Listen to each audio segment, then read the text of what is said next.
The call came at 2:17 in the morning, the kind of call every person dreads, the kind that never brings good news. My hand shook as I reached the phone on the third ring. Mrs. Reynolds? This is Mercy Hospital. Your son, James, has been admitted with a suspected brain aneurysm. You need to come immediately. The world spun. I was 65, a widow for 10 years, but nothing had prepared me for this. James, my only child, brilliant and kind, couldn't be dying. That wasn't how life was supposed to work. I arrived at the hospital still wearing my nightgown under my coat, hair unbrushed, hands trembling as I gave my name at reception. A serious-faced doctor led me into a private room. Then came the words that shattered me. A massive aneurysm. No warning signs. Nothing could have been done. He was already gone. Already gone. My James. The hours that followed blurred together. Paperwork, signatures, decisions no mother should ever face. It was almost noon when Sophia, James's wife of 10 years, finally arrived. Designer sunglasses hid her eyes. Her manicured fingers tapped impatiently on her phone.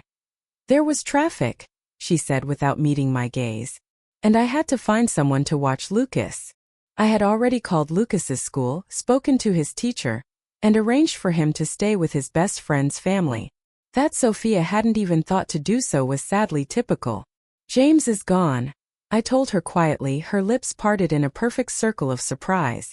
A hand flew to her throat, a performance I had seen many times before. But he was fine yesterday, she said, her voice catching. We had dinner. He worked in his study. I went to bed early. I didn't even say goodnight. For a brief second, real regret flickered in her eyes. Then it vanished, replaced by something colder, calculation. Throughout the day she made hushed phone calls, stepping away whenever staff approached about funeral arrangements. When decisions were required, she casually deferred to me. You know what he would have wanted better than I do. By evening, James's closest friend and attorney, Thomas Bennett, arrived. His grief was genuine, red eyes, a tight embrace. I just had lunch with him Monday, he whispered. Then, turning professional, he said, we'll need to meet soon. There are matters in James's will that require immediate attention. That Sophia straightened. Of course. We should settle things quickly, for Lucas's sake. My heart tightened. Lucas should be told in person. I'll come with you. That won't be necessary, Sophia replied swiftly. I can handle my own son. The emphasis on my was deliberate. A familiar power play. She claimed motherhood when it benefited her image while James, and increasingly I, had done the real parenting. He adores you, she added sweetly. He'll need his grandmother more than ever. I recognized the manipulation instantly. After 30 years teaching psychology, I knew exactly what she was doing, securing my involvement while asserting control. As we left the hospital, I saw her glance at her reflection in a window, adjusting her hair before making another call. In that unguarded moment, her face held no grief, only cold strategy. Like a chess player planning her next move, my heart broke again. I had lost my son, and my grandson now stood in the care of a woman who saw tragedy as inconvenience or opportunity. What I didn't know was that James had anticipated this. He had taken measures to protect Lucas and me from the woman he had finally recognized as a danger. In the days ahead, as I planned his funeral through my grief, I would uncover the depth of Sophia's deception and James's hidden foresight. But that night, alone in my empty home, clutching James's childhood photo, I wondered how I would survive what lay ahead for Lucas. I told myself, I must be strong for Lucas. I had attended enough funerals to recognize real grief. It shows itself differently in everyone, but authenticity cannot be faked. At the church, seated in the front pew, I watched mourners approach James's casket, and I watched Sophia perform her role flawlessly. Elegant black dress, perfect makeup, tear-proof mascara, occasional dabbing at eyes that never truly cried. She leaned against me at strategic moments, murmuring, he would have appreciated this turnout. And James spoke so highly of everyone. To the world, we looked like a grieving widow and a devastated mother united in sorrow. But I felt how lightly she leaned, always ready to pull away when someone important approached. I saw how her eyes scanned the room, measuring wealth and status. I heard the subtle shift in her voice when addressing James's affluent clients versus old friends. Yet my attention stayed on Lucas. Seated beside me, my grandson shook with real sobs. His face was blotched with tears, his grief pure and unfiltered. I wrapped an arm around him, offering tissues and comfort as he stared at his father's casket. "Is Daddy really in there?" he whispered. "His body is," I told him gently. "But the part that made him Daddy, his love, his spirit stays with you forever." Lucas nodded, seeming to grasp that distinction better than many adults ever could. "I can still feel him sometimes," he whispered. "Like he's watching." "I believe he is," I replied, fighting back a new wave of tears. Suddenly, Sophia leaned across me. "Lucas, sit up straight. People are watching." I felt my grandson's small shoulders stiffen beneath my arm.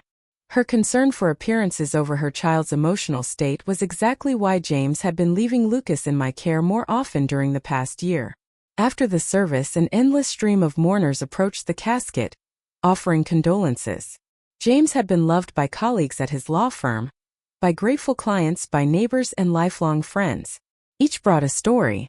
"Your son helped me keep my home during my divorce," one woman told me, gripping my hands tightly. "He lowered his fees when he learned I was struggling. Then he connected me with financial advisors who helped me rebuild my life." Another man, elderly and soft-spoken, said, "James was the only attorney willing to take my discrimination case when no one else would. He cared about justice, not just billable hours." Their words were a bittersweet comfort. My son had lived by his values. He had left a real impact on the world. I stored each story carefully in my heart, knowing Lucas would treasure them one day. Throughout the reception, I noticed Sophia engaged in several intense whispered conversations. One was with a tall, sharply dressed man I didn't recognize. When I approached, they separated effortlessly. Sophia introduced him.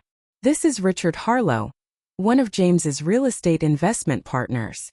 "My condolences, Mrs. Reynolds," he said, shaking my hand briefly, his tone polite but distant. James was a remarkable man. Something about his voice rang false, and the way Sophia's hand lightly touched his arm suggested familiarity beyond professional courtesy. My academic instincts quietly filed the observation away, even through grief. By evening, exhaustion weighed heavily on me. Lucas had fallen asleep on a couch in the funeral home's private room, emotionally drained. I draped his suit jacket over him like a blanket. Thomas Bennett approached quietly. "Eleanor, may we speak privately for a moment?" I followed him to a corner away from lingering guests. "James left specific instructions," Thomas said softly. "I can't share full details yet, but he asked me to tell you one thing immediately. Trust your instincts about Lucas."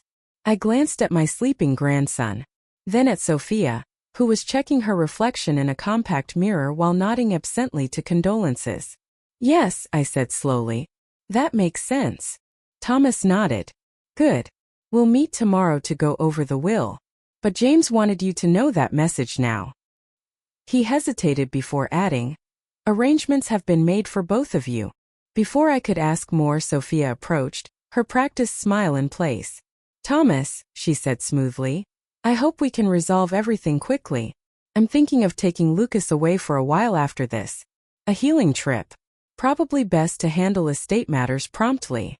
"Of course," Thomas replied evenly. "My office. Tomorrow at 2. As we prepared to leave, I lifted Lucas into my arms. His small body felt like a precious responsibility. Sophia didn't offer to help.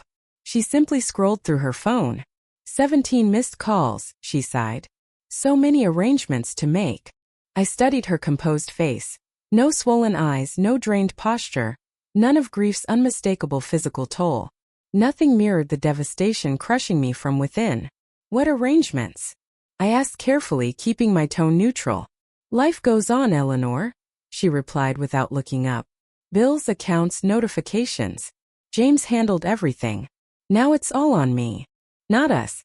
Not we'll manage this together for Lucas. Only me." That single word revealed everything.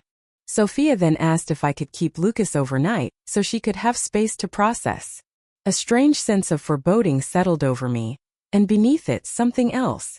Almost as if my son's presence urged me to stay alert, to protect what he no longer could. "We're going to be okay, Lucas," I whispered to my sleeping grandson as I tucked him into bed at my house, Somehow we're going to be okay. I didn't yet realize how prophetic or how difficult that promise would become. The funeral had revealed a striking contrast. Sophia's carefully crafted performance against Lucas's raw, genuine grief. And as I observed my daughter-in-law's unsettling composure, Thomas's cryptic message suggested James had foreseen trouble. What preparations had my son made before his death? And what was Sophia planning while we were still saying goodbye? Sophia's flawless composure finally cracked the next afternoon in Thomas Bennet's office.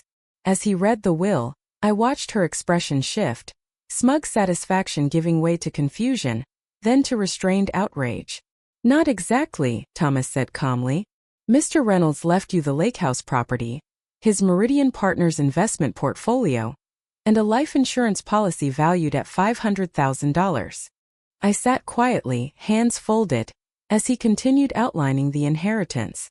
Nearly $1 million, generous by most standards, but clearly far less than Sophia had expected. The family residence at 1742 Oakwood Drive, Thomas continued, reading directly from the document, along with both vehicles and James's personal account at First National Bank, are bequeathed to his mother, Eleanor Reynolds. That's impossible, Sophia snapped, her manicured nails pressing into the leather armrests. We purchased that house together. It's marital property. Thomas slid a document across the desk. The house was purchased solely in James's name before your marriage. The deed was never converted to joint ownership. Mortgage and title records confirm this. I kept my expression steady, though inside I was stunned. James had never mentioned any of this to me. The home where Lucas's treehouse stood in the backyard, the home I now apparently owned, had never belonged to Sophia at all. So what about Lucas's college fund? She demanded.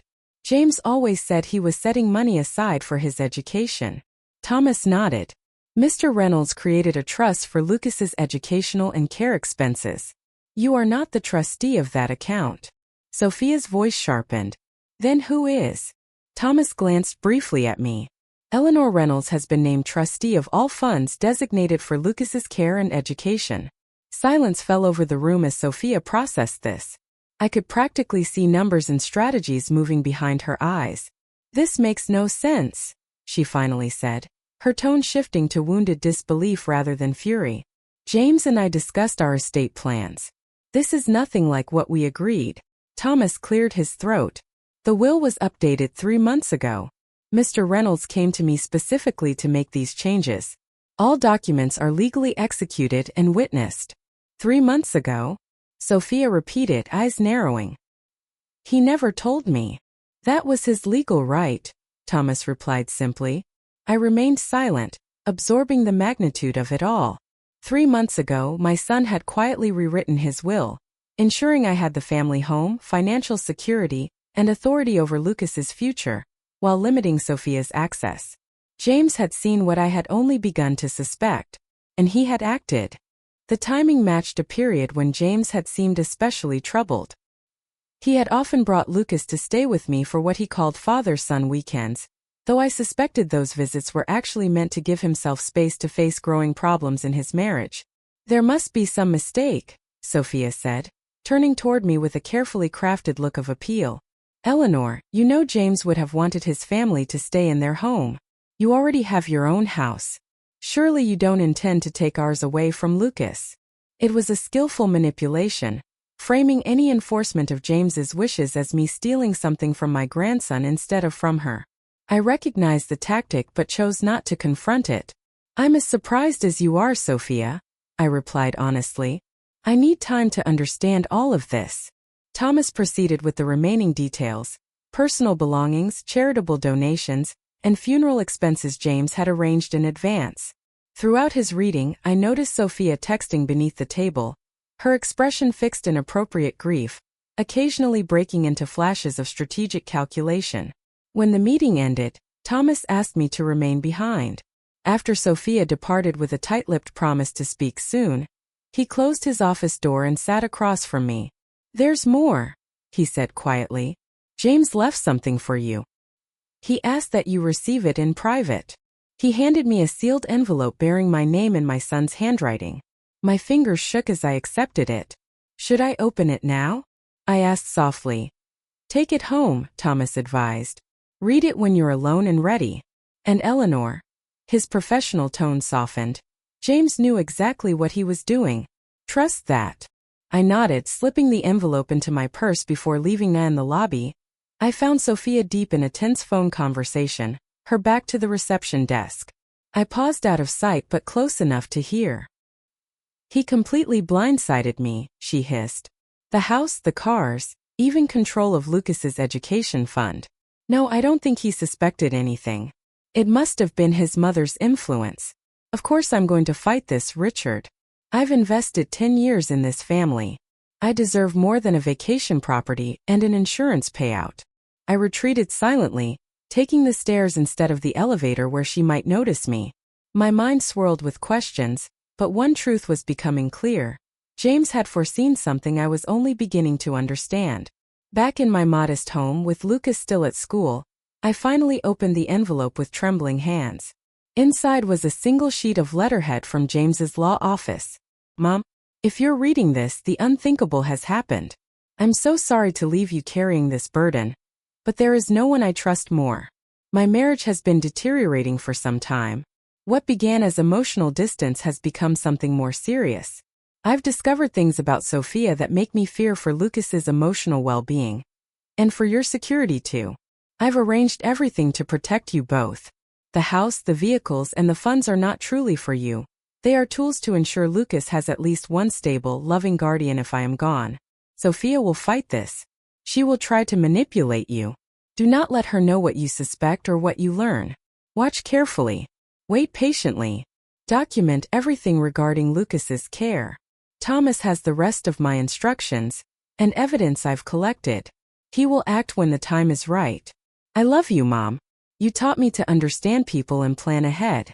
Now I'm counting on those same strengths to protect my son. James. I pressed the letter against my chest, fresh tears spilling freely. Even in the face of death, James had thought first of protecting his son, and me. Now my path was clear. For my son's sake and Lucas's future, I would have to become someone I had never been before. A strategic opponent in an inevitable battle of wills against Sophia. It was time to use my background in psychology for the most important purpose of my life. Yet James's will had revealed shocking arrangements that left Sophia furious and me stunned. Why had my son secretly placed so many assets in my name? His private letter confirmed my darkest suspicions about Sophia and entrusted me with a sacred mission. Protect Lucas at all costs. But to outmaneuver my calculating daughter-in-law, I would need to conceal what I knew and play a longer game than she expected. Grandma, when is Daddy coming back? Lucas's innocent question at breakfast 3 days after the funeral pierced my heart. At 8 years old he understood death in theory, yet still hoped for impossible miracles. Oh, sweetheart, I said gently, setting down my cup and taking his hand. Remember what we talked about? Daddy can't come back. His body stopped working because of the aneurysm in his brain. Lucas nodded, staring downward. I know, but sometimes when I wake up I forget. I think he'll come make pancakes like he did on Saturdays. I swallowed the lump in my throat. I know, my love. I miss him every minute too. Would you like me to make pancakes on Saturdays now? They won't be the same, he murmured, then quickly added. But I'd like that anyway. I was staying at James's house, my house now according to the will, to care for Lucas while Sophia handled what she vaguely called important paperwork. In truth, I suspected she was consulting her own lawyer to contest the will, but I kept that thought to myself. After dropping Lucas at school, where his teacher had been wonderfully supportive, I returned home to find Sophia waiting in the kitchen. She had let herself in with her key. She wore a sleek black pantsuit, professional morning attire. Eleanor, she greeted, kissing my cheek without warmth. I'm glad you're here. We need to discuss future arrangements. Of course, I replied, adopting the polite, slightly deferential tone I had decided would serve my strategy. Would you like some coffee? She seated herself at the kitchen island, observing me move around what was now legally my kitchen. This is all so overwhelming, she sighed. The paperwork, the accounts, the decisions. I can imagine, I murmured sympathetically, recalling the furious phone call I had overheard. How can I help? Her expression flickered with surprise at my cooperative tone, quickly replaced by calculated warmth. "You're so kind, Eleanor. I've been thinking about what's best for everyone. Especially Lucas." "Here it comes," I thought, keeping my face open. "This house is full of memories of James," she continued, her voice trembling on cue. "Every room reminds Lucas of what he's lost. It might be healthier for both of us to start fresh somewhere new." I nodded thoughtfully as I placed a mug of coffee in front of her. "You're thinking of moving?" I asked. "I found a lovely condo downtown near the cultural district," she said. "Great schools nearby. Walking distance to the museum and library." She stirred her coffee slowly. "The problem is, with how James arranged things, I'll need your cooperation." "Oh." I tilted my head as if surprised. "The will situation is clearly some mistake or misunderstanding. James would never intentionally leave me in such a difficult position." Her voice hardened briefly before smoothing again. "My attorney says we can avoid long legal proceedings if you simply transfer the house to me, as James would have wanted." I widened my eyes, projecting contemplation instead of the indignation burning inside me. "I see," I said slowly. "And what does your attorney say about the fact that James revised his will only 3 months ago, specifically to put these arrangements in place?" And behind my calm expression, I felt James's voice urging me. "Watch. Wait. Protect Lucas." A brief flash of irritation crossed Sophia's face before her mask of composed grief returned. "James wasn't himself in the last few months," she said. "He worked too much, carried too much stress from his cases. He wasn't thinking clearly about what was best for our family." I nodded as though I were carefully weighing her words. "That must have been difficult for both of you," I replied. "It was," she sighed dramatically. "Which is why I believe he would want us to fix this oversight now. For Lucas's sake." There it was, her strongest weapon. Invoking my grandson's welfare exactly as I expected. I took a slow sip of coffee, giving myself time to craft my response. "I understand your concern," I said at last. "But making major decisions in the middle of grief isn't wise. Perhaps we should allow ourselves some time to adjust before changing anything significant." Sophia's smile tightened just slightly. "Of course you need time. But the condo I found won't stay on the market long. It would be so much easier for Lucas if we settled everything quickly and let him begin healing in a new environment."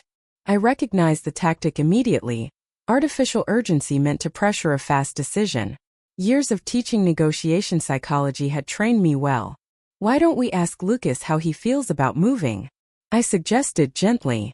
"He may find comfort staying in the home where he shared so many memories with his father." "Children don't always know what's best for them," Sophia replied smoothly. "That's why adults make these decisions. Besides, he's already dealing with enough emotional turmoil." She had expertly framed herself as the caring parent, and me as someone who might harm Lucas by involving him in his own future. James's words echoed in my mind. "She'll try to manipulate you."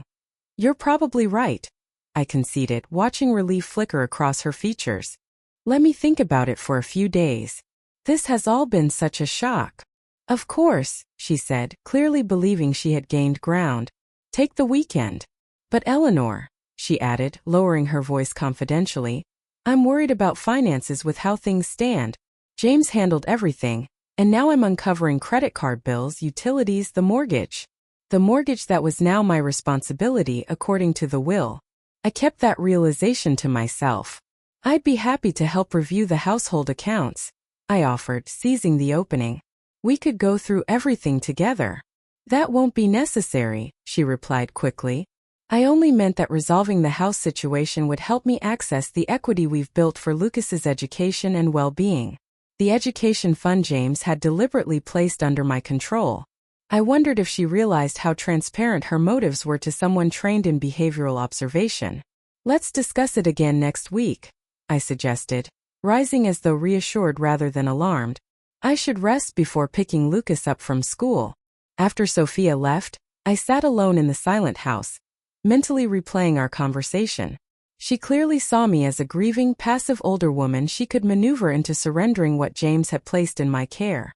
For now, I needed her to believe exactly that. I picked up the phone and called Thomas Bennett. "I need to understand precisely what evidence James collected," I told him without preamble, and how we can gather more. This is going to be a longer game than I expected. Sophia wasted no time attempting to pressure me into signing over the house. Using Lucas's welfare as emotional leverage, she played the role of the concerned mother while I performed that of the compliant, grieving mother-in-law, all while quietly preparing my counter-strategy. James had warned me she would fight dirty. He hadn't known his mother would fight smarter. The performance had begun, and I intended to be the better actor in this dangerous production. Grandma, Mom says I have to go with her to Miami next weekend. But I don't want to. Lucas's troubled eyes lifted toward me as I tucked him into bed 1 week after James's funeral. It was the first I'd heard of any Miami trip, an instant warning bell in my mind. Miami. I kept my voice casual while my thoughts raced. That sounds like an adventure. Lucas shook his head, gripping his stuffed dinosaur tightly. She says her friend Richard has a boat, and we'll stay in a fancy hotel. But I have my science project due Monday. Dad always helped me with my projects. I smoothed his hair gently. Have you told your mom about your science project? She said I can skip it. That teachers understand when your dad dies. His voice caught on the word dad. But Dad wouldn't want me to skip it. He always said commitments matter.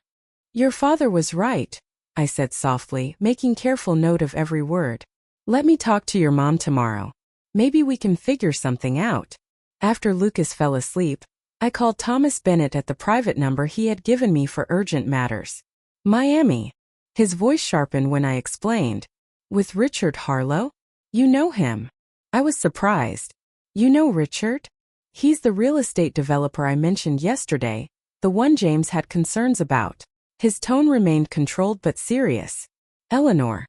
Did you install the home monitoring system I recommended? Yes. The technician finished today. Cameras in the common areas, and the security system that sends alerts to my phone. I had followed his advice under the guise of home security, though its real purpose went much deeper. Good, Thomas said. That recording capability may prove valuable. He paused. I'm sending materials from James's private file tomorrow by courier. Don't open the package where anyone might see. The next morning after dropping Lucas at school, a sealed manila envelope arrived. Inside were printed copies of text messages between Sophia and a contact saved as RH, spanning the past 8 months. James had somehow gained access to her phone records, a method I chose not to question given his legal expertise. The messages revealed everything. An affair, secret meetings, canceled plans, complaints about James working late, complaints about feeling trapped in marriage, references to Lucas as the complication in their future plans. Most disturbing were texts from just 2 months earlier. RH. How long are we going to keep living in limbo? Sophia. You said you were ready to leave. RH. Patience. Jay's name is on everything important. Need to get financials positioned first. Working on it. RH. The Cayman property won't wait forever. Perfect chance for a fresh start. Sophia, trust me.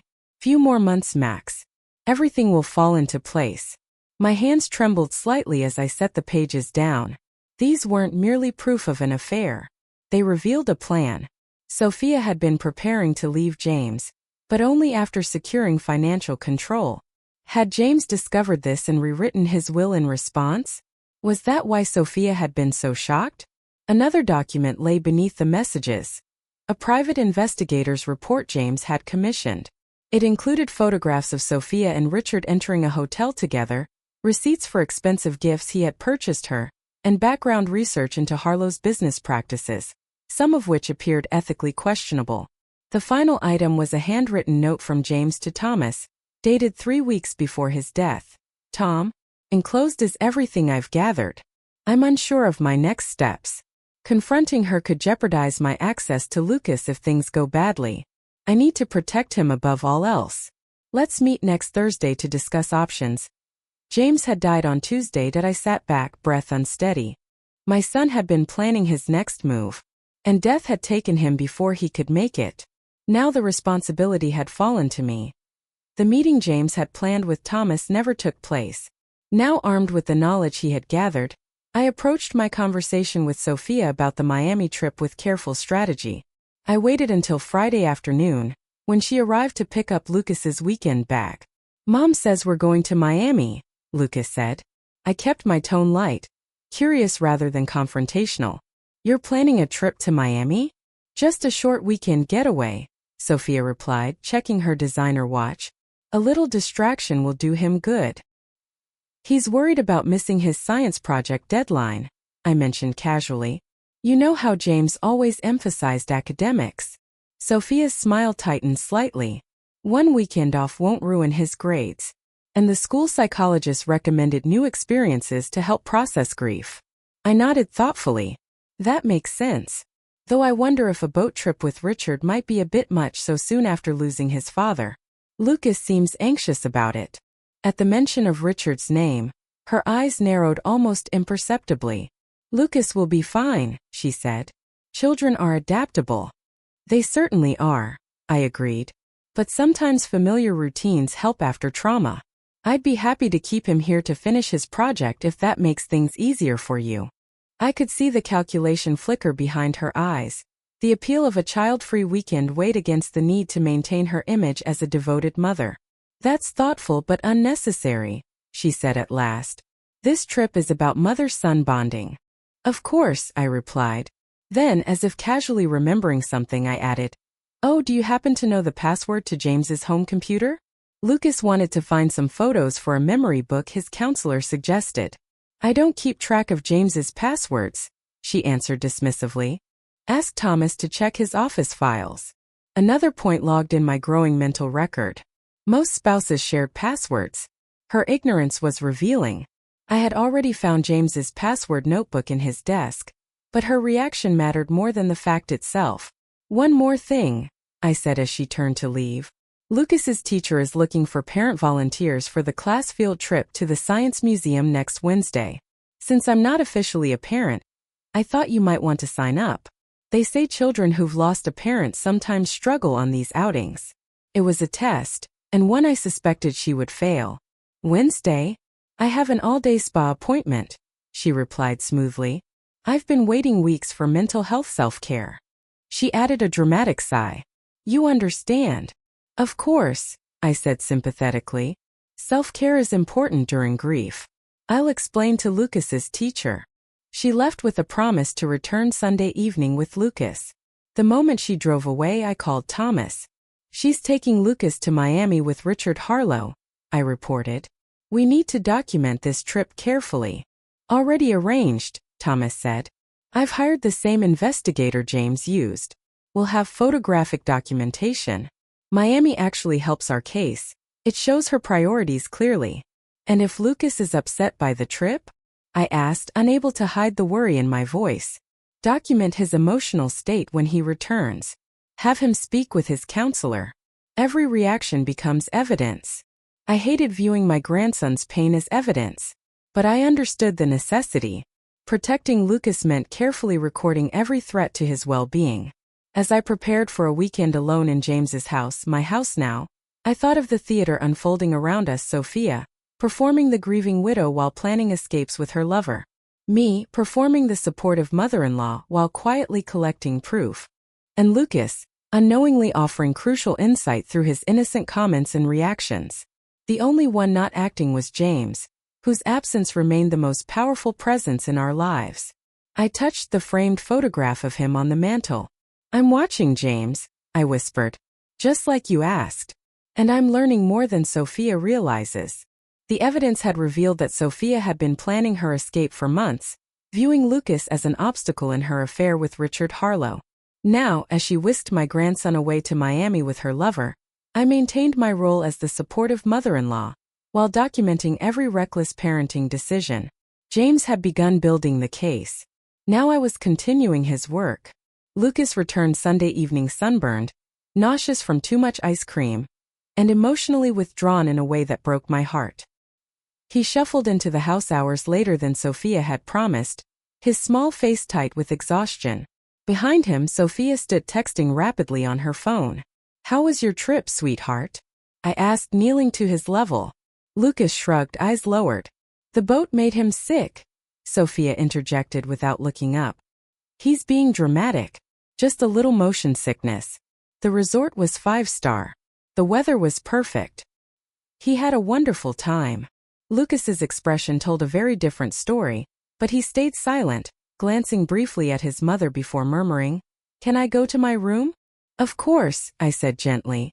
"I'll bring ginger tea for your stomach in a few minutes." As he trudged upstairs, I noticed something missing. Did Lucas forget his school bag? I asked. Sophia waved her hand dismissively. It got wet on the boat. Nothing important was in it. His science project materials had been inside. He can get an extension. "I'll write a note," she said finally, lifting her eyes to mine, daring me to challenge her. "Richard sends his regards by the way that he was disappointed you couldn't join us." The casual mention of her lover made my stomach tighten, but I maintained my polite mask.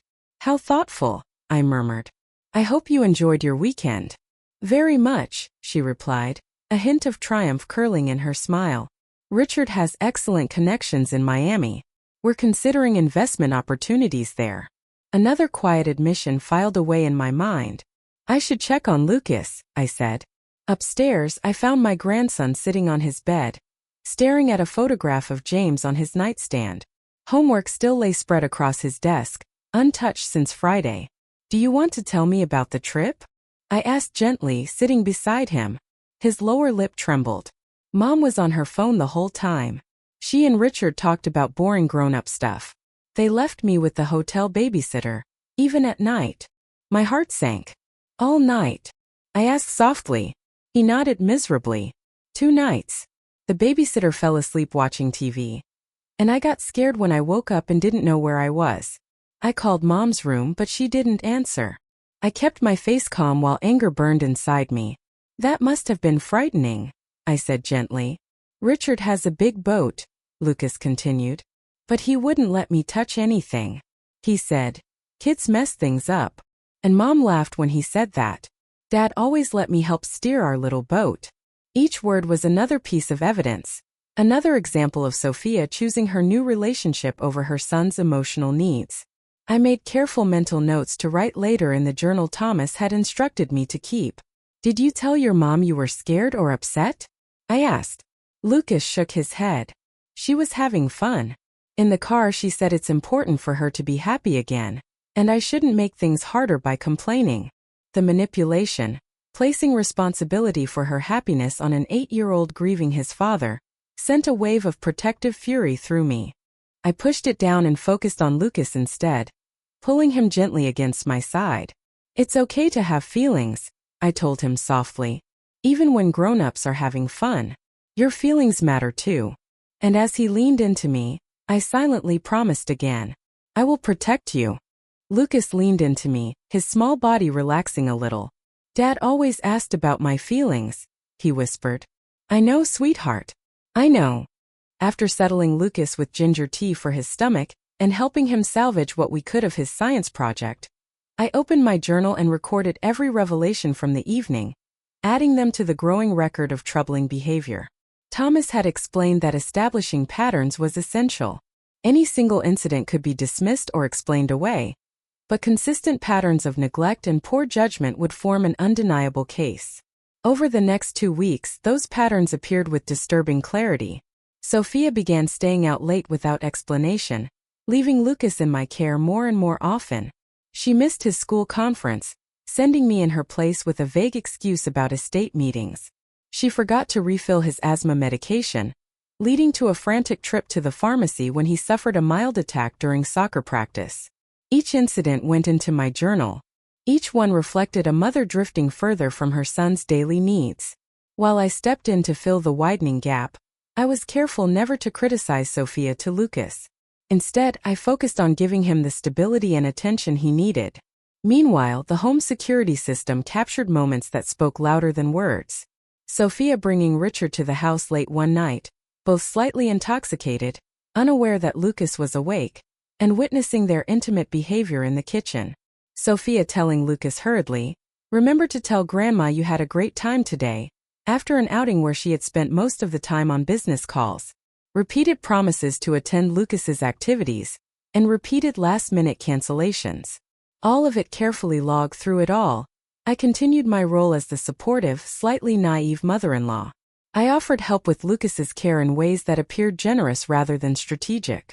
I expressed sympathy when Sophia blamed grief brain for forgotten commitments.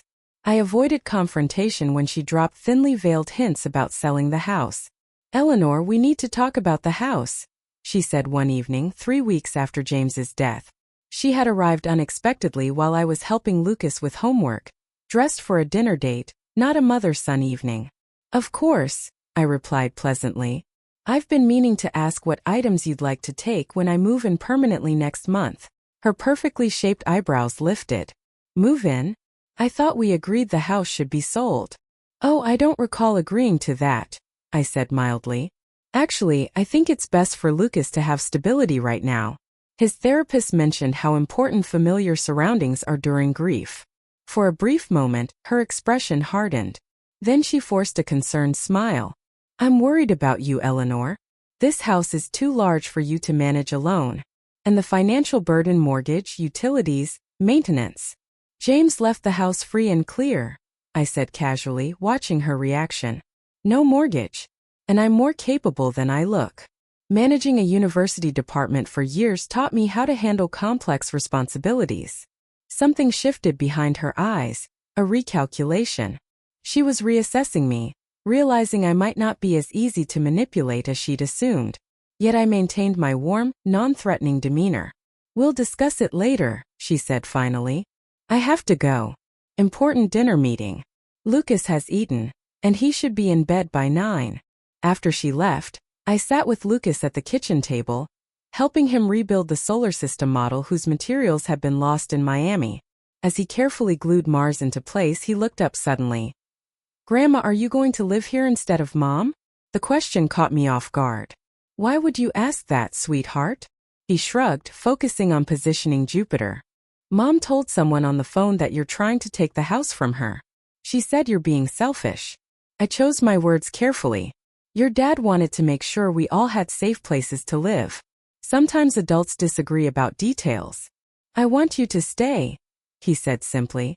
"You help me with homework, remind me to take my medicine, and make real food instead of just ordering pizza." His innocent yet piercing honesty strengthened my resolve. This was no longer only about following James's wishes.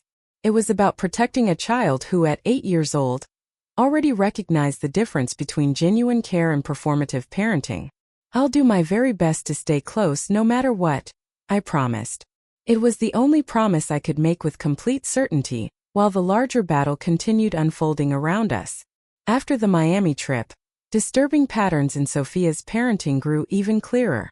She was increasingly absorbed in her relationship with Richard, treating Lucas as an inconvenience in her new life plans.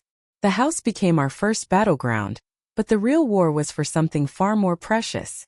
A vulnerable boy who deserved more than a mother who remembered him only when it suited her. "I'm thinking of taking Lucas to my parents in Arizona for a few weeks." Sophia's casual announcement over morning coffee nearly 4 weeks after James's death set off immediate alarm bells.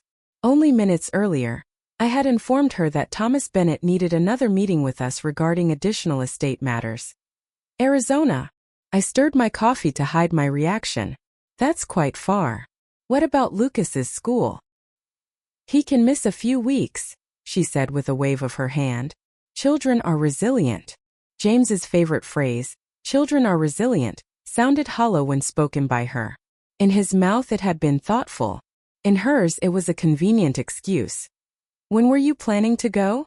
I asked, mentally aligning this with the urgent timeline Thomas had hinted at. "Next week, ideally."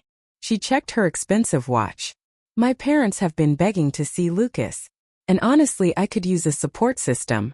Becoming a single mother so suddenly is overwhelming." I bit back the observation that she had functionally been a single mother by choice for months, long before James's death. "That's understandable," I said instead. "Though such a big trip might be hard for Lucas right now. He's just settling back into school. And his grief counselor mentioned consistency is important." Her eyes narrowed. "Are you suggesting I don't know what's best for my son?" "Not at all," I backpedaled gently, maintaining my harmless persona. "Just thinking aloud. I'm sure you've considered everything carefully."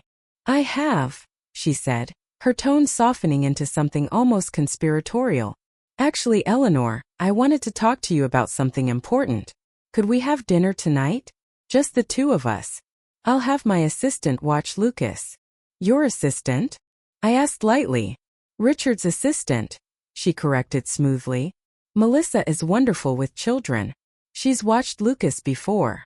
Another detail added to my mental file. She preferred leaving Lucas with her lover's assistant rather than his grandmother who lived 15 minutes away. I'd be happy to watch him, I offered. But dinner sounds lovely. What did you want to discuss? Everything, she said vaguely. The house. Lucas's future. How we move forward from here. I think I've found a solution that works for everyone. And as she spoke, I smiled politely, already preparing for the next move in our carefully staged war. Sophia's confident smile made it clear she believed she had crafted an irresistible proposal. I agreed to meet her at 7 o'clock at an upscale restaurant downtown, curious to see what strategy she had prepared. The restaurant was deliberately chosen to impress. Minimalist decor, tiny artistic portions, and prices designed to make diners feel obligated to appreciate the luxury. Sophia was already seated when I arrived, elegant in a designer dress that balanced fashionable mourning with quiet glamour. Eleanor, thank you for coming, she said, air-kissing my cheek. I ordered us a bottle of Veuve Clicquot. James always said it was your favorite. It wasn't. James knew I preferred a simple Chardonnay. But the invented intimacy was part of her performance. How thoughtful, I murmured, taking my seat, though I rarely indulged even before James passed. She poured the champagne anyway, raising her glass. To new beginnings. And to solutions. I sipped politely, waiting as she shaped the atmosphere she wanted. Warm, generous, companionable. A textbook manipulation. Create comfort, establish rapport, then deliver the pitch. Eleanor, she began once our appetizers arrived. These past weeks have been so hard for all of us. Losing James. Helping Lucas cope. Handling endless practical matters. I nodded, playing my role. I've been thinking about what truly matters, she continued, her voice polished with practiced sincerity. Family. Security. Peace of mind. And I believe I've found a way for all of us to have what we need. I'm listening, I said, cutting into an overpriced scallop. You and I both know James's will has created complications, she said delicately. The house. The vehicles. The accounts. It's awkward. Not what James would have wanted if he'd been thinking clearly. I stayed silent, letting her continue without interruption. I've consulted an excellent estate attorney, she went on smoothly. He believes we could contest the will based on James's mental state in his final months, the stress, the medications he was taking for his heart condition. It wouldn't be difficult to prove diminished capacity. My stomach tightened at how casually she suggested erasing my son's final wishes. But I kept my expression neutral. I see. But litigation is ugly, she added quickly. It drags on for months, even years. It divides families. And that's the last thing Lucas needs. Absolutely, I agreed, wondering where she was leading. She leaned forward, lowering her voice into a conspiratorial whisper. So I've come up with a better solution. One that gives us both what we want, without any legal mess. And what would that be? I asked, genuinely curious. You transfer the house and vehicles back to me as James's widow, she said, as if offering generosity. In exchange, I guarantee you regular time with Lucas. Every other weekend. Major holidays. I'll even put it in writing. The audacity of it nearly broke my composure. She was proposing that I surrender everything James had left me, in exchange for permission to see my own grandson. Rights I already had. That's quite a proposal, I said, taking another sip of champagne to hide my reaction. I know it's generous, she said, mistaking my restraint for consideration. Most women would fight for everything. But I value your relationship with Lucas. And frankly, I could use help occasionally. Occasionally, I echoed softly. Well, single motherhood is demanding, she sighed theatrically. And I do have my career. Plus Richard and I. She caught herself quickly. That is, I'll want to rebuild my personal life eventually. Guaranteed childcare arrangements would help tremendously. There it was, the real motive. Not Lucas's well-being. convenient childcare while she pursued her relationship. And Lucas's trust fund? I asked innocently. Would that remain as James arranged? A flash of irritation crossed her face before she smiled again. That's unnecessarily complicated too. As his mother, I should control his education funds. Children's needs change. Flexibility is important. They certainly do, I said, thinking of how often Lucas's needs had already been overlooked. She reached into her purse and produced a folded document. I had my attorney draft a simple agreement, she said. You transfer the assets back where they belong. I guarantee visitation. Clean. Simple. Everyone wins. She slid the paper across the table, confident she held the winning hand. I picked it up and scanned the language, words designed to undo every protection James had put in place for Lucas and me. This is quite thorough, I commented, folding it neatly. And what about Arizona? Would Lucas and I still have visits if you relocate? Her expression turned regretful. About that, the Arizona trip may become permanent. Richard has development opportunities there. Excellent private schools. A fresh start for all of us. A fresh start. Far away from James's memory, from me, from anyone who might question her parenting. Now every piece of her plan was clear. I'll need time to think about this, I said, slipping the document into my purse. And I may ask Thomas to review it, since he knows James's wishes. Her smile tightened. I wouldn't involve Thomas. He's rather old-fashioned. My attorney assures me this is standard. I nodded thoughtfully. Even so, James always taught me never to sign anything without proper review. She couldn't object without seeming disrespectful to James's memory, so she simply signaled for the check. Take a few days, she said. But Eleanor, this truly is the best solution for everyone. Fighting me will only hurt Lucas in the end. The thinly veiled threat lingered between us as she paid for the extravagant meal, likely with James's credit card. I thanked her politely, promising to give her proposal careful attention. Once in my car, my hands finally trembled on the steering wheel. The audacity, the manipulation, the casual way she intended to erase James from Lucas's life. I called Thomas immediately. She's planning to move Lucas to Arizona permanently, I said. And she's offered me a devil's bargain for the house and accounts. Perfect, Thomas replied, surprising me. This is exactly what we needed. Bring the document to my office first thing tomorrow. It's time for the next phase. Over an expensive dinner, Sophia had revealed her true intentions.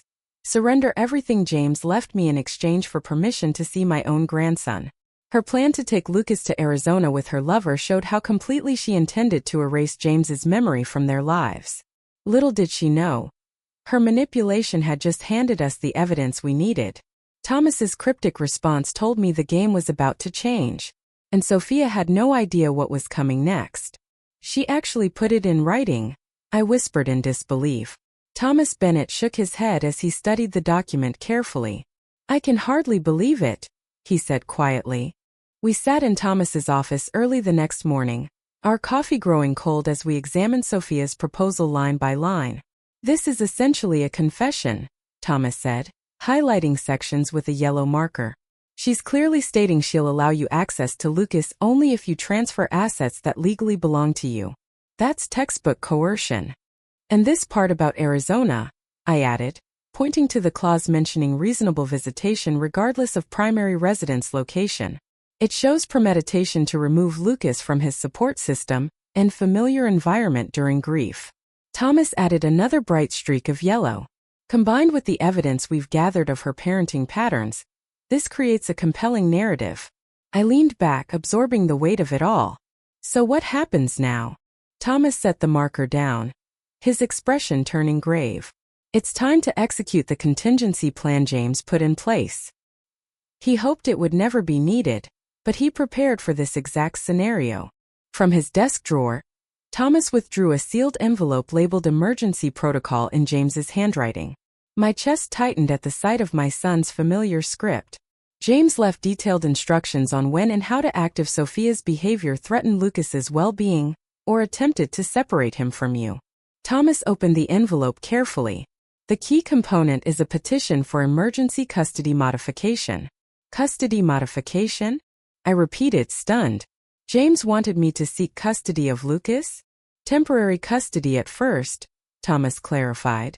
Based on documented evidence of parental neglect and the child's best interest during grief, James believed, and I agree, that a judge would likely award you temporary guardianship while a long-term arrangement is determined. My hands trembled slightly.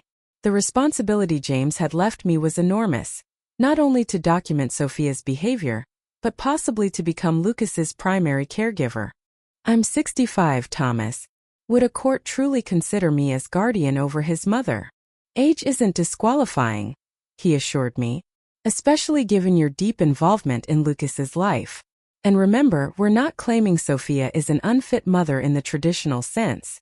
We're demonstrating that her current priorities and choices are harmful to Lucas's emotional well-being during this critical period of grief and adjustment. Thomas then laid out the full body of evidence. My detailed journal logging Sophia's absences and Lucas's responses. Security footage capturing troubling incidents inside the home. Statements from Lucas's teachers regarding missed conferences and incomplete homework. Notes from his grief counselor showing anxiety and regression linked to Sophia's increasing absence. Photographs from the Miami trip showing Sophia with Richard while Lucas was left in the care of hotel staff. And finally, the document Sophia had drafted, proposing to trade Lucas's access for financial assets. We need one final piece, Thomas said. A neutral third-party evaluation of Lucas's emotional state and home environment. I've arranged for a court-approved child psychologist to meet Lucas tomorrow at school. Standard process. Nothing that would alarm Sophia if she hears of it. The thoroughness of James's preparation, even identifying evaluators, shattered me anew. How long had my son been worried about Sophia's parenting? How much had he seen before deciding these drastic measures might one day be necessary? When do we file? I asked, forcing myself to focus on practicalities. Immediately after the psychologist's report, Thomas replied. If it supports our case, likely within 48 hours. Then his expression softened slightly. Eleanor, are you ready for what comes next? Sophia won't accept this quietly. She'll be furious, possibly vindictive. I thought of Lucas returning from Miami, exhausted and withdrawn. The way he had whispered about being left with strangers overnight. How he clutched his father's photograph to keep from crying. I thought of James trusting me to protect his son when he no longer could. I'm ready, I said firmly. What's our next step? Maintain your current approach with Sophia. Don't let her suspect anything has changed. If she pushes for an answer about her proposal, tell her you're still reviewing it and have questions. Thomas began organizing documents into a legal folder. Meanwhile, I'll prepare the emergency petition and coordinate with the psychologist. As I left his office, my phone buzzed. A text from Sophia. Need your answer by tomorrow. Arizona arrangements pending. Important opportunity for Lucas's future. Another attempt at artificial urgency, and another confirmation of her intentions. I typed a carefully measured reply. Still reviewing. I have some questions about the visitation schedule. Can we talk tomorrow evening? Her response came instantly. Fine. 7 p.m. at the house. Richard's attorney will be present to answer concerns. Richard's attorney, not James's, not a neutral mediator, not even her own independent counsel. Another detail for our record. That afternoon I spent time with Lucas after school helping with homework. He quietly told me about that morning, how Sophia had forgotten to pack his lunch, then scolded him for calling to remind her because she was in an important meeting. I wrote every detail in my journal once he went upstairs to play, noting his slumped posture and how he minimized his mother's reaction. Already learning to manage her emotions rather than express his own that evening, Thomas called unexpectedly. The school psychologist met Lucas during lunch today, he said. Her preliminary findings are significant. Lucas shows elevated anxiety when discussing his home environment, particular fear about being sent to Arizona, and strong attachment to you as his primary source of emotional support. Is it enough? I asked, hope rising carefully. Combined with our other evidence, yes. I'll file the emergency petition first thing tomorrow morning. The judge I've requested typically rules within 24 hours. Should I tell Lucas anything? I asked. Prepare him. Not yet, Thomas advised. Children his age struggle to keep sensitive information private, maintain normal routines. If the judge rules in our favor, a child specialist will help explain everything appropriately. That night, I slept fitfully, torn between hope that Lucas might soon be protected from Sophia's neglect, and fear of the conflict that would inevitably erupt. By morning, my resolve had solidified. This was no longer about my preferences, not even about fulfilling James's wishes. It was about a grieving child whose mother's choices were compounding his pain rather than healing it. Thomas called at 10:17 a.m. The petition has been filed.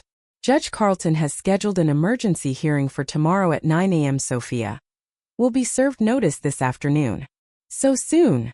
I whispered. Judge Carlton takes child welfare cases seriously, especially with evidence of potential parental flight risk. Sophia's Arizona plans raised immediate concern. I glanced at my calendar. That evening, I was supposed to meet Sophia and Richard's attorney at 7. Should I still meet Sophia tonight as planned? I asked. Absolutely not, Thomas said firmly. Once she's served court papers, you must have no direct contact except through legal representatives. I hung up the phone, heart pounding. The game had reached its final stage, and Sophia had no idea what was about to unfold. Go to a hotel tonight if necessary, Thomas advised. She'll likely become extremely volatile once she realizes what's happening. What about Lucas? My concern for my grandson rose above everything else. The petition includes a provision for Lucas to remain in his current home with you present until the hearing, Thomas explained. The process server will make that clear to Sophia. He paused before adding, Eleanor, things will become complicated very quickly. Are you absolutely certain you're ready for this? I thought of James's letter, his faith in me, Lucas's growing anxiety. I've never been more certain of anything in my life. Sophia's manipulative proposal had become the final piece of evidence we needed. It had triggered James's emergency protocol, a custody petition I had never imagined filing. Now the legal machinery was in motion, and I prepared myself for the storm that would erupt when Sophia realized her plans were being challenged. Thomas had warned me the battle would be fierce, but my resolve was unshakable. For James, for Lucas, I would face whatever came next, even as I wondered how my grieving grandson would survive yet another upheaval in his young life. You scheming, manipulative witch. Sophia's voice blasted through my phone only hours after she had been served with the emergency custody petition. I held the device away from my ear, her fury so intense it felt as though it poured through the speaker. How dare you try to steal my son after everything I've done for you? My attorneys will destroy you. You'll never see Lucas again when this is over. Following Thomas's instructions, I remained silent, allowing her rage to burn itself out without response. Eventually, she noticed my quiet. Are you there? Say something, she demanded. On the advice of counsel, I cannot discuss this matter directly with you, I replied calmly. I'll see you at the hearing tomorrow. You'll regret this, she hissed before hanging up. I leaned against the kitchen counter, suddenly drained. The court server had arrived precisely at 2 p.m., delivering the petition to Sophia at her office. Thomas had ensured Lucas was with me after school, so he wouldn't witness his mother's inevitable explosion. Now, as evening settled in, I faced the task of keeping life normal for Lucas while preparing for the hearing ahead. He sat at the dining table working on a math worksheet, blissfully unaware of the legal storm gathering around him. Grandma, can we have spaghetti for dinner?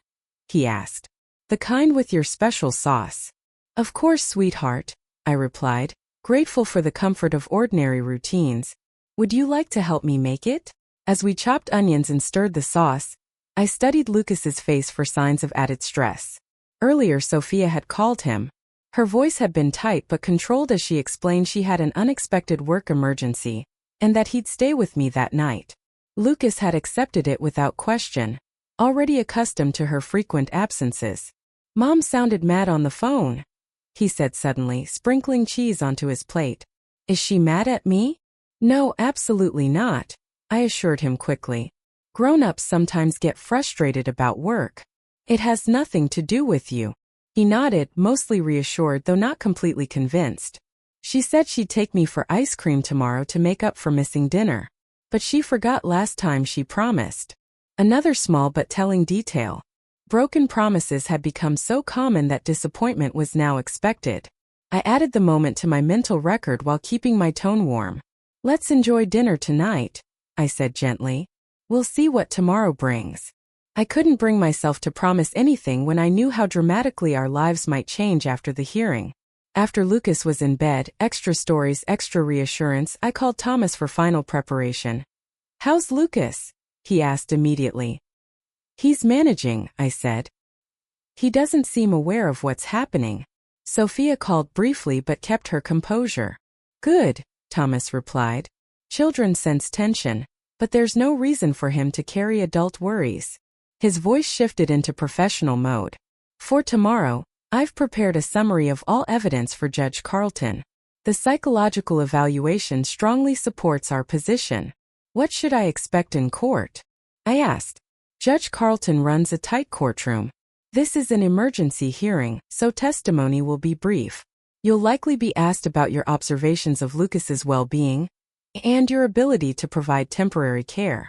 Sophia will respond to the allegations. Will Lucas have to appear?" I asked, my stomach tightening. "No," Thomas said. Judge Carlton reviewed the psychologist's report and specifically excluded Lucas from this hearing. If a full custody investigation proceeds, he may speak with the judge later in chambers, but that would be weeks from now. I exhaled in relief. "And Richard Harlow?" I asked.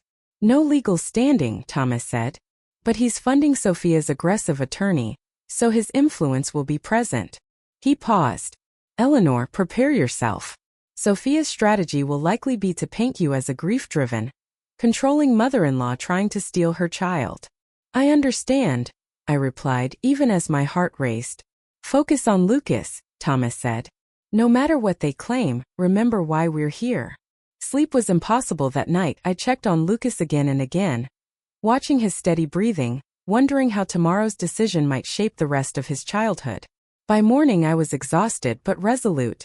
I dressed in a conservative navy suit Thomas had advised would convey stability and reliability in court. "Why are you dressed up, Grandma?" Lucas asked at breakfast. "I have an important meeting," I said, helping him pack his backpack. "Mrs. Wilson next door will take you to school today. Either your mom or I will pick you up later." He accepted this easily, more concerned with whether his favorite shirt was clean than with the unusual arrangements. I hugged him tightly at Mrs. Wilson's door, wishing I could shield him from the uncertainty ahead. The courthouse was imposing. Marble floors, echoing corridors, stern formality. Thomas met me at the entrance, composed but with faint worry lines around his eyes. "Sophia is already inside with her attorney," he said. "Gerald Winters of Mitchell and Blackwell, one of the most aggressive family law attorneys in the city." I nodded, unsurprised that Richard had secured the best. "And our chances?" I asked quietly. "Judge Carlton is fair but cautious," Thomas replied. "The evidence is strong, but removing temporary custody is still an extraordinary measure." He squeezed my arm gently. "Remember, this isn't about winning. It's about ensuring Lucas has proper support during a critical time." Inside the courtroom, Sophia sat beside a sharp-featured man in an expensive suit. She wore a conservative black dress, hair pulled back modestly, a striking contrast to her usual glamorous appearance. The transformation into grieving widow and devoted mother was complete.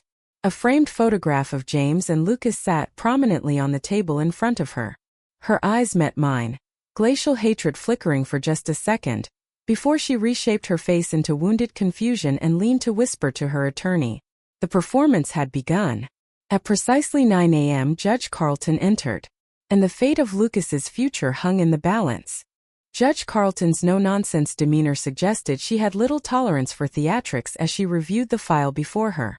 "This is an emergency hearing regarding temporary custody modification for the minor child, Lucas Reynolds," she stated, peering over her reading glasses at both tables.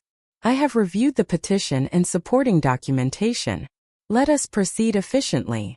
For the next hour, Thomas presented our case with methodical precision. He outlined the documented patterns of neglect, Sophia's increasing absences, the Miami trip incidents, the psychological evaluation, and finally, The damning written proposal in which Sophia attempted to use Lucas as leverage for financial gain. Gerald Winters countered just as efficiently. He painted me as an interfering mother-in-law exploiting a grieving widow's temporary struggles. He suggested my detailed documentation showed unhealthy fixation. He portrayed Sophia as a devoted mother simply overwhelmed by extraordinary circumstances. Your Honor, Winters concluded smoothly, Mrs. Reynolds has kept her grandson overnight precisely 17 times since her son's death, at Ms. Jensen's request, to assist during this adjustment period. That does not demonstrate neglect. It demonstrates a mother wisely accepting support while processing grief. The Arizona opportunity represents a fresh start, not an abandonment of support systems. When it was my turn to speak, I focused on Lucas, not Sophia. I described his anxiety, his academic struggles since James's death, and the stability I had tried to provide. Your Honor, I said, meeting the judge's steady gaze, I am not trying to replace Sophia as Lucas's mother. I am requesting temporary measures to ensure his needs are prioritized during an exceptionally vulnerable period in his development. The evidence indicates that other priorities are currently taking precedence over those needs. Judge Carlton asked sharp, direct questions of both sides. Her expression revealed nothing of her thoughts. Finally, she announced she would review the evidence in chambers and return with her ruling in 1 hour. The 60-minute wait in the courthouse hallway felt endless. Sophia and her attorney whispered at one end of the corridor. Thomas and I sat silently at the other. When the bailiff finally called us back, my legs felt heavy as I rose to hear the decision that would shape Lucas's immediate future. Judge Carlton did not waste time. Having reviewed the evidence and testimony, I find sufficient cause for emergency intervention in the current custody arrangement, she declared firmly. Temporary guardianship of minor child Lucas Reynolds is hereby granted to Eleanor Reynolds for a period of 60 days, during which a full evaluation of the family situation will be conducted by court-appointed specialists. I exhaled shakily as she continued outlining the conditions. Sophia would have supervised visitation 3 times per week. Neither party could remove Lucas from the jurisdiction. A comprehensive family assessment would begin immediately. Across the courtroom, Sophia's carefully constructed composure shattered. Her face twisted with fury as she turned to her attorney, whisper shouting demands for accusations and appeals. Judge Carlton observed the outburst with a raised eyebrow. Ms. Jensen, your reaction to this temporary ruling concerns me, she said coolly.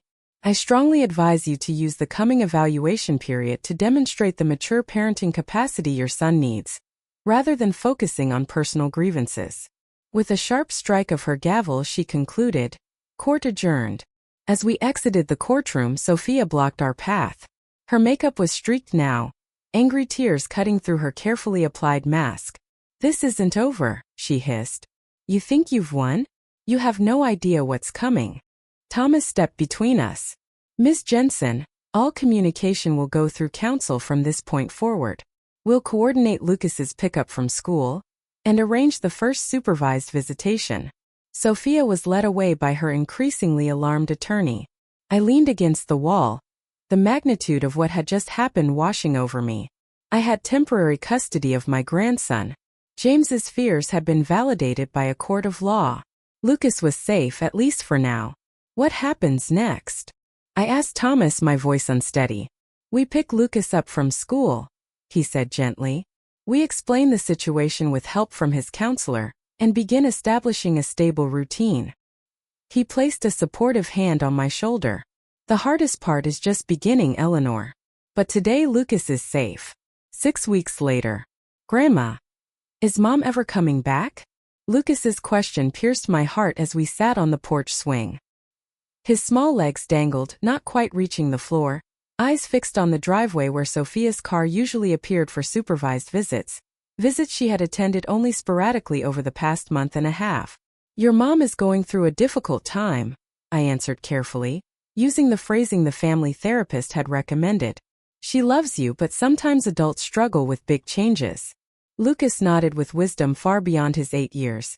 Like when Dad died and she started staying out late, he said quietly. His perception still startled me. Children notice more than we realize, I said softly, pulling him closer. How are you feeling about everything? I asked. He thought carefully, brow furrowing. Sad sometimes, but not scared anymore. Scared? I prompted gently. When Mom talked about Arizona, I was scared all the time, he admitted. I didn't want to leave my school, my friends, and you. And I didn't like Richard. He talked to me like I was a baby, or like I wasn't even there. Each revelation was added to my ongoing documentation. The court-appointed evaluator had been meeting weekly with Lucas, and separately with both Sophia and me. The comprehensive assessment ordered by Judge Carlton was nearing completion, with the final custody hearing scheduled for next week. The weeks following temporary guardianship had been both challenging and healing. At first, Lucas had been confused and upset when we explained the new arrangement. But his counselor framed it as special time with Grandma while Mom worked through grown-up problems. Slowly, the stability of daily routines, regular meals, consistent bedtime, homework help, predictable expectations, eased his anxiety. Sophia's behavior during supervised visits grew increasingly erratic. At the beginning, she attended regularly, though resentful, spending most of the time on her phone or asking Lucas leading questions about whether he was happy or whether I was being mean to him. Then she canceled 2 visits in a row, citing work emergencies. When she returned, her approach shifted. Expensive gifts, extravagant promises of future trips and experiences. The most revealing visit occurred 3 weeks earlier, when she arrived unexpectedly with Richard Harlow, attempting to bypass the court order specifying who could attend visitation. When the visitation supervisor refused to allow Richard inside, Sophia stormed out, leaving Lucas in tears, without the visit he had anticipated all week. She then missed the next 2 scheduled visits entirely. And with every missed promise, every broken appearance, Lucas's quiet conclusion became clearer. His mother was slipping away, and I would not let him face that loss alone. Do you think you'll feel ready to talk with the judge next week? I asked Lucas, referring to the in-chambers conversation Judge Carlton had scheduled. His therapist had been preparing him, explaining that the judge simply wanted to hear his thoughts and feelings, not force him to choose between his mother and grandmother. I guess so, he said, swinging his legs gently. Miss Abernathy told me I just have to tell the truth about what makes me feel safe and happy. That's exactly right, I assured him, though my own stomach tightened at the thought of my grandson carrying such adult responsibility. The next day brought an unexpected turn. Thomas called early, his normally measured tone edged with urgency. Eleanor, Sophia's attorney has just filed a motion to dismiss the custody case. They're requesting an immediate return to the original arrangement, with no restrictions. My grip tightened on the phone. On what grounds? They're claiming the evidence was manufactured, that you manipulated Lucas into making statements against his mother, and that Sophia's parenting choices were reasonable responses to grief. My heart sank. Do they have any chance of succeeding? Ordinarily, no. Our documentation is solid. The psychological evaluation is clear. Thomas paused. But there's a complication. Richard Harlow has connections with Judge Blackwell. He's been assigned to hear this motion while Judge Carlton is on medical leave. The implication was unmistakable. Influence and money could override weeks of careful evidence and professional assessments. What can we do? I asked, fighting panic. I'm filing countermotions immediately, Thomas said. But Eleanor, there's more. Our investigator reports that Sophia and Richard have placed deposits on property in the Cayman Islands, a jurisdiction with limited enforcement of U.S. custody orders. The danger crystallized instantly. If Sophia regained custody even briefly, she could take Lucas somewhere our legal protections would be almost impossible to enforce. She wouldn't, I started, then stopped myself. Of course she would. Everything I had learned about Sophia confirmed that Lucas was an accessory to her desired lifestyle, not a child with emotional needs. I'm putting additional safeguards in place, Thomas assured me. I've requested an emergency hearing with Judge Carlton upon her return next week. Until then, document everything. Any contact from Sophia. Any changes in Lucas. Anything unusual. That evening, Lucas worked on a school project about family traditions. My phone chimed with a text from Sophia. We need to talk privately. No lawyers. Meet me tomorrow 2 p.m. at Riverside Park. Come alone or deals off. I showed the message to Thomas immediately. He advised against meeting her alone. This is exactly the kind of maneuver that concerns me, he warned. Against his recommendation, I agreed to meet Sophia, but not unprotected. Thomas would stay nearby, out of sight but within hearing range. And I would record the conversation, as permitted under our state's one-party consent law. The park was nearly empty when I arrived. A few mothers watched toddlers at a distant playground. Sophia sat on a bench overlooking the river, designer sunglasses hiding her eyes, posture stiff with control. "Thank you for coming," she said as I approached. Her voice was quieter than usual. "I assume your attack dog lawyer advised against this." "I'm here because anything that helps Lucas is worth hearing," I replied evenly, sitting beside her but leaving space between us. She stared at the river for a long moment. Then she spoke. "I'm dropping the custody case. Of everything I expected, this was not it." "What?" "I'm signing over full custody to you. No more court battles. No supervised visits. No evaluations. No hearings." She removed her sunglasses. Her eyes were rimmed with fatigue. Not grief, not guilt, just weariness. I searched her face for manipulation. "Why?" "Richard and I are moving to Grand Cayman next month. He secured development rights for a major resort project. We'll be there at least 3 years." She said it as casually as discussing travel plans. "And Lucas?" I asked, though I already knew. She shrugged. "Lucas needs stability. Structure. Everything the evaluators keep talking about. I can't provide that right now. Not while relocating and launching a major development." The clinical detachment with which she spoke about leaving her only child, a boy who had just lost his father, left me momentarily speechless. "So you're walking away?" I finally said. "I prefer to think of it as making the mature and responsible choice," she replied, as though expecting admiration. "I'm putting Lucas's needs first by acknowledging your better position to meet them." "Right now," I echoed. "For the foreseeable future," she clarified. "I'll send support payments. Make video calls when possible. Maybe he can visit during school holidays later." The ease with which she reduced motherhood to occasional video calls broke my heart for Lucas. Yet beneath the sorrow was immense relief. No more custody war. No more instability. No looming threat of removal to another country. "What do you want from me?" I asked, certain there were conditions. "A clean break," she said instantly. "No further court battles. No financial investigations. No intrusion into my personal affairs. Sign the agreement my lawyer is drafting. Lucas stays with you. I start fresh." "And the house?" "James's accounts." I asked. She waved a dismissive hand. "Keep them. Richard's project will make that look like pocket change. I just want this chapter closed quickly." As she outlined her proposal, I kept my expression neutral while inwardly marveling at how completely James had foreseen this outcome. His planning, his evidence gathering, his restructuring of assets, all had anticipated Sophia choosing her own ambitions over her son when faced with true responsibility.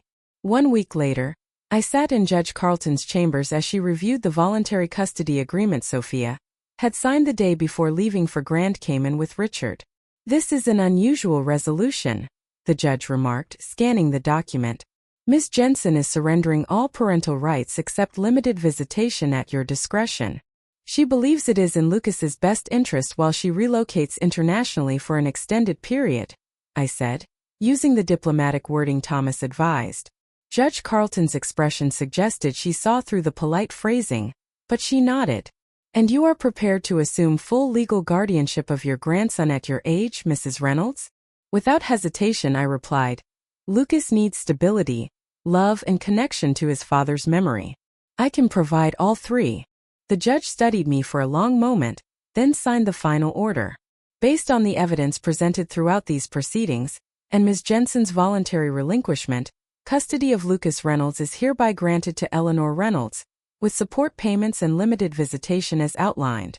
Outside the courthouse, with Lucas waiting safely at home with the neighbor who had supported us throughout this ordeal, I finally allowed the weight of it all to settle. My grandson was safe. James's foresight had been proven right.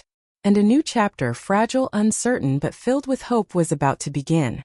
I had become, in every meaningful way, my grandson's parent, a role I never expected to take on at 65, yet one I embraced with unwavering devotion. James would be proud, Thomas said quietly as we walked toward our cars. He protected Lucas the only way he could, by entrusting him to you. 6 months later, on a crisp autumn afternoon, Lucas and I planted a memorial garden in the backyard. We arranged James's favorite flowers and shrubs around a small stone bench where Lucas could sit and talk to his father whenever he felt the need. "Do you think Dad knew Mom would leave?" Lucas asked as we patted soil around a young rose bush. The question startled me with its insight. "I think your father understood that sometimes adults make choices based on what they want, not what children need," I answered carefully. "And he wanted to make sure you would always have someone who put you first." Lucas nodded, satisfied. "I miss Dad every day," he said softly. "But I don't miss how things were after he died, when Mom was always angry or gone." "Your dad made sure you'd be taken care of," I replied, pulling him into a gentle hug. "And that's exactly what I intend to do, for as long as you need me." That evening, after Lucas had fallen asleep upstairs, I sat in James's study, now our shared space where Lucas did homework and I managed household affairs, and opened a small box Thomas had delivered after the final custody ruling. Inside lay one last letter from my son marked, "When it's resolved. Mom, if you're reading this, you've done what I couldn't, protected Lucas from a situation I saw deteriorating but couldn't fix in time." I watched Sophia's priorities shift. I saw her resentment toward family responsibilities grow. I noticed her absences increasing. When I discovered her relationship with Richard, I realized Lucas would eventually become collateral damage in her pursuit of the life she truly wanted. "I'm sorry for the burden I placed on you. Asking you to become a parent again at your age wasn't fair. But I knew you would do it without hesitation. Just as you've always put family first." Lucas couldn't ask for a better guardian, a more loving presence, or a stronger advocate. "Tell him stories about me. Not just the good ones, the real ones. About my mistakes. About how I tried to fix them. About how sometimes we see the truth too late, but we do the best we can with the time we have. I love you both more than words can express. James." I pressed the letter to my heart, tears finally flowing freely now that Lucas couldn't see. The journey had been harder than anything I could have imagined. The grief of losing James, the battles with Sophia, and the challenge of helping Lucas heal from multiple traumas. Yet as I looked around the home we now shared permanently, homework spread across the table, soccer cleats by the door, artwork proudly taped to the refrigerator, I knew James had been right to trust me with his most precious legacy. Through his foresight in changing his will, through my patient documentation and strategy, through Lucas's remarkable resilience, we had built something beautiful from tragedy. A new family. Unexpected, different, but strong and true. Some might call it justice, that Sophia chose freedom over motherhood, revealing exactly the character James had foreseen.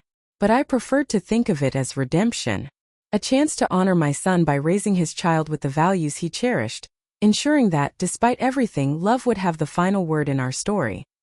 Sophia had voluntarily surrendered custody to pursue her new life with Richard in the Cayman Islands. The ending James had somehow anticipated came true, not through endless court battles, but through Sophia's own decision to prioritize her desires over her son's needs. Lucas and I built our new life together. James's final letter confirmed what I already knew. He had trusted me completely to give his son the love and stability he deserved. From tragedy came an unexpected second chance at family. Different than any of us imagined, yet precious beyond measure. 3 years later. Grandma! I got the lead in the school play.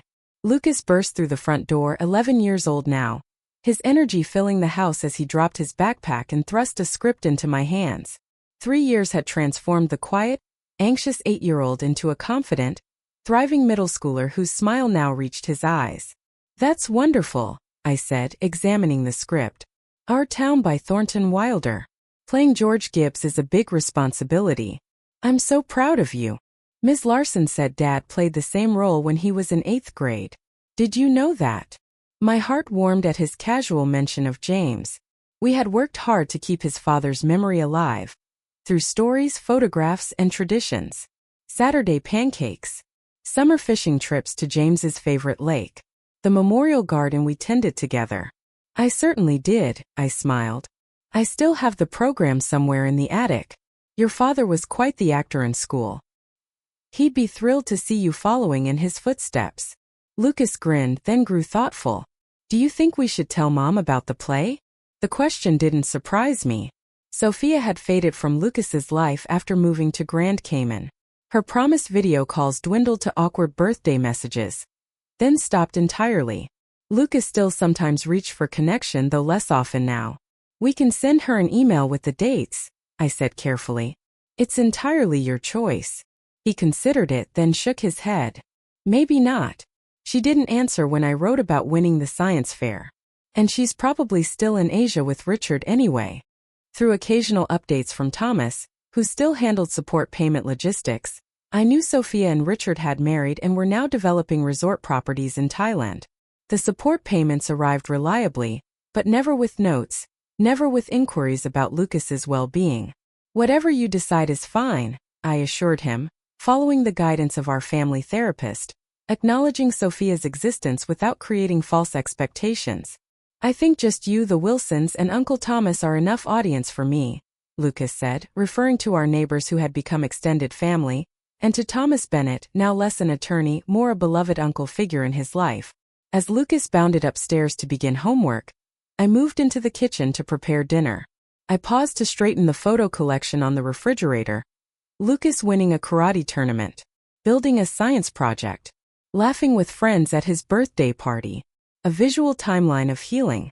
The road hadn't been smooth. The first year brought nightmares, academic struggles, and angry outbursts as Lucas processed the loss of both parents in different ways. There had been painful questions. Why doesn't Mom want to talk to me? Did I do something wrong? If Dad hadn't died, would Mom have stayed? With the help of an excellent child psychologist, we navigated those waters together. I learned to validate his feelings without vilifying Sophia.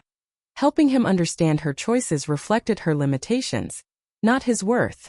Now 3 years later, Lucas had found his footing. His grades were strong. His friendship solid. His emotional resilience remarkable for a child who had endured such losses. The house, once James's then briefly mine, had truly become ours. Lucas's artwork beside my watercolor attempts. His sports gear beside my gardening tools. Photo albums filled with camping trips and holidays. At 68, I found unexpected vitality in this second round of parenting.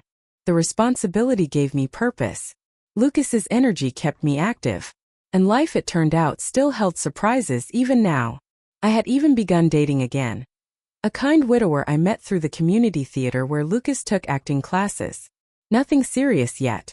Just a reminder that life continues. My phone chimed. A text from Thomas. Court approved the college fund restructuring. All set for Lucas's future education. Protected exactly as James wanted. Another piece of my son's careful planning falling into place. Despite Sophia's early attempts to seize control of Lucas's trust, James's foresight had built ironclad protection.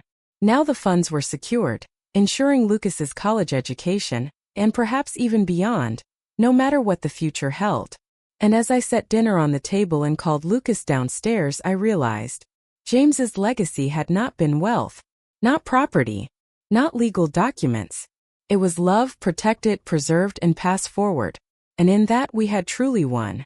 As I prepared dinner, I thought about the strange and painful path that had brought us here.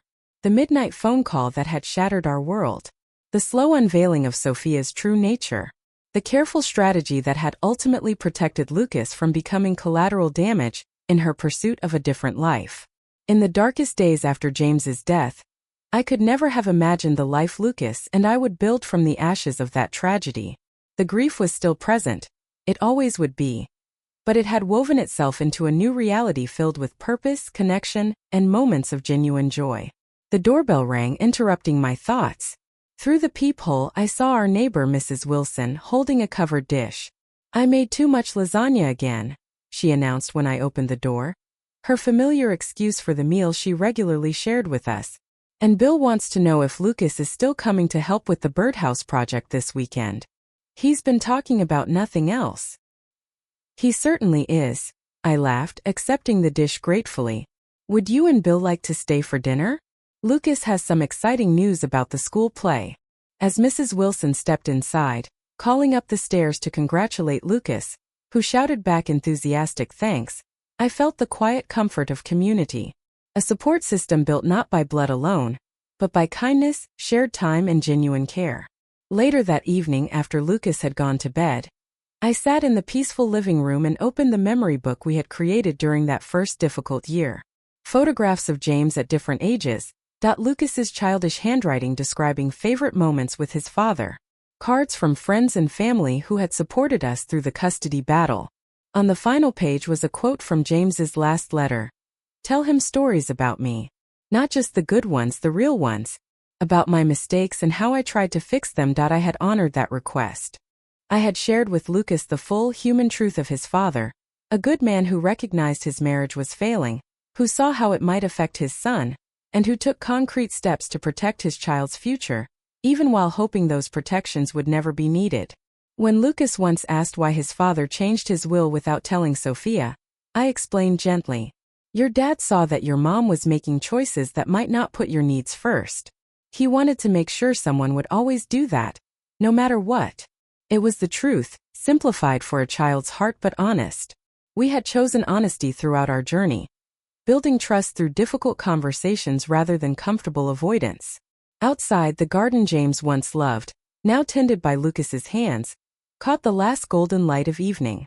The roses James planted were blooming again, quiet proof that life continues its cycles regardless of personal loss. Inside, his son slept peacefully, surrounded by photographs of the father who loved him enough to protect him even after death. As I closed the memory book and prepared for bed, I thought about James's extraordinary foresight. He could not have predicted every event, not his untimely death, not Sophia's eventual disappearance from Lucas's life, but he had recognized her character. He had seen the warning signs, and he had taken real practical steps to protect what mattered most. In doing so, he had given Lucas and me an unexpected gift. Not only financial and legal protection, but the chance to form a bond that might never have existed otherwise. Through grief and healing, Lucas and I had created something enduring. A relationship built on trust, respect, and love that transcended traditional family roles. Tomorrow would bring new ordinary challenges. Helping Lucas memorize lines for his play, attending my water aerobics class to keep my joints strong, coordinating with Thomas about long-term financial planning. Life continuing in its imperfect, precious rhythm. But tonight, in the quiet home we had built together, I felt deep gratitude for my son's final gift. The chance to raise his child. To see James's best qualities blooming in Lucas. To ensure that, despite everything, love and wisdom would be his true inheritance. Not the legacy any of us would have chosen, but one we transformed through courage, patience, and boundless love into something unexpectedly beautiful. The end.